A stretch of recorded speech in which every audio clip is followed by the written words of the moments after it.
कहाँ बाड़ा? घरे बानी। अरे जल्दी आओ ना। अरे इतना जल्दी कब आ? हमरा ये सब कुछ नहीं सुने के, जल्दी आओ ना। अरे तो इतना घबराई क्या बड़े? हमरा जिंदगी और मौत के सवाल बा, प्लीज जल्दी आ जाना। ठीक बा आओ।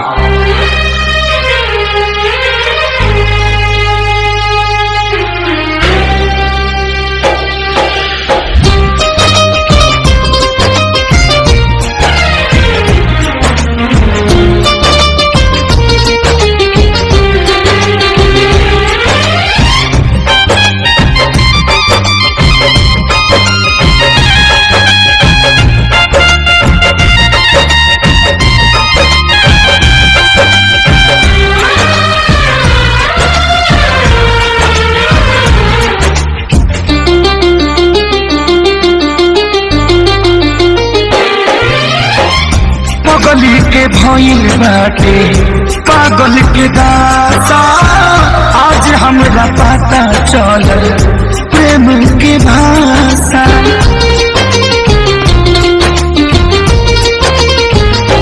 हाँ पागल के भइल बाटे पागल के दासा, आज हमरा पता चलल प्रेम के भाषा। रोते रोते मिले हमसे आयल बड़ी, रोते रोते मिले हमसे आयल बड़ी। हमारी जान आज हरदी से लटाइल बड़ी, हमारी जान आज हरदी से लटाइल बड़ी।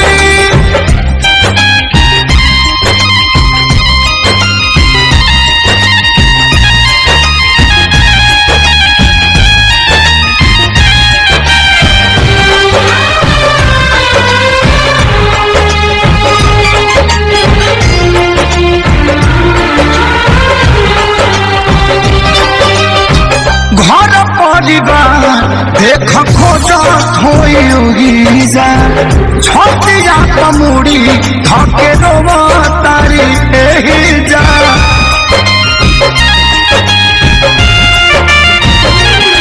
हथवा के मेहदी मिटावेली तो हमरे के समझावेली, अखिया बाल राइल पादा लाइल बड़ी, अखिया बाल राइल पादा लाइल बड़ी।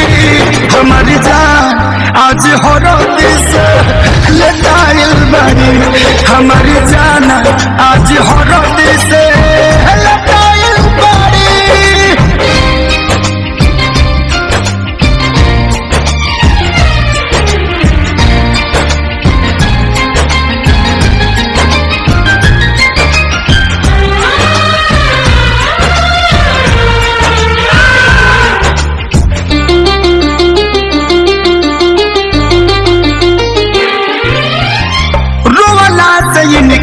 घर बनावा के पाता प्यार के मतलब रब जिया जुए बुझाता।